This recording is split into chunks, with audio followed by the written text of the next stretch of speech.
எம்எல்சின்றது ஒன்றும் இல்லை, major league கிரிக்கெட்னு சொல்லுவாங்க, யூஎஸ் பேஸ்ட் லீக். சரிங்களா, இதான் வந்து பேசிக். 2023 தான் ஆரம்பிச்சது, 2 சீசன் தான் நடந்திருக்கு. ஸோ இது வந்து தேர்ட் எடிஷன். ஃபர்ஸ்ட் 2 எடிஷன் யாரா ஜெயிச்சாங்க அப்படின்னு கேட்டிங்கன்னா, ஃபர்ஸ்ட் எடிஷன் ஜெயிச்சது வேற யாரும் இல்லை, நம்ம பங்காளி தான், எம்ஐ நியூயார்க். அவங்க ஜெயிச்சாங்க. செகண்ட் எடிஷன் போன எடிஷன் ஜெயிச்சது வந்து வாஷிங்டன் ஃப்ரீடம். இருக்கிற 6 டீம்ஸ் என்ன அப்படின்னா, 2 டீம் சொல்லிட்டேன். ஒன்று வந்து எம்ஐ நியூயார்க், இன்னொன்று வந்து வாஷிங்டன் ஃப்ரீடம், மூணாவது வந்து சியாட்டில் ஆர்காஸ் அப்படின்ற ஒரு டீம் இருக்கும். நாலாவது வந்து கலிபோர்னியாவை சேர்ந்த சான் பிரான்சிஸ்கோ யூனிகார்ன்ஸ் அப்படின்னு ஒரு டீம் ஒன்று இருக்கும். அஞ்சாவது வந்து Los Angeles Knight Riders, of course Knight Riders franchise. ஆறாவது டீம் வந்து நம்ம team Texas Super Kings. TSK தானா சேர்ந்த கூட்டம்னு ஒரு டீம் ஒன்று கிளம்பும். அவனுங்களை யாரா கூப்பிட்டது அப்படின்ற மாதிரி ஒரு டீம் வச்சிருப்பாங்க, வேற விஷயம், அதை விடுங்க.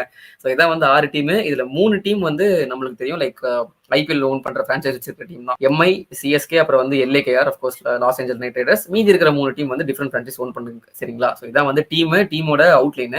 இந்த லீக்ல வந்து ஒரு ஸ்பெஷாலிட்டி என்னன்னா, நம்ம எப்படி ஐபிஎல்ல வந்து 4 ஃபாரின் பிளேயர்ஸ் செலவு பண்ணுவாங்களா, இந்த லீக்ல வந்து லைன் அப்ல 6 ஃபாரின் பிளேயர் வரைக்கும் இருக்கலாம், அண்ட் ஸ்குவாட்ல வந்து 9 ஃபாரின் பிளேயர் வரைக்கும் இருக்கலாம். சரிங்களா, ஸோ வந்து இருக்கிற அவைலபிள் ஃபாரின் பிளேயர்ஸ்ல நீங்க யாரை வேணா எடுத்துக்கலான்றதுதான் வந்து ரூலு.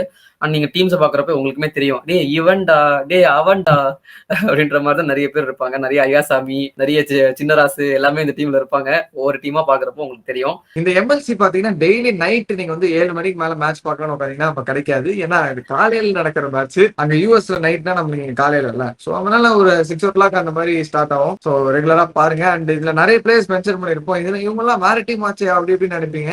அதுல சில பிளேயர்ஸ் இப்போ உம்முன் சந்தா இருக்கட்டும், கோரி ஆண்டர்சன் எல்லாம் நியூசிலாந்து இருந்து இப்போ யூஎஸ் சிட்டிசன் வாங்கியிருக்காரு. அது மாதிரி லியாம் பிளங்கட் இங்கிலாந்து இருந்து இப்போ யூஎஸ் சிட்டிசன் வாங்கியிருக்காரு. யூஎஸ் சிட்டிசன் வாங்கிட்டு அவங்க விளையாடிட்டு இருக்காங்க. So currently their local players for the league.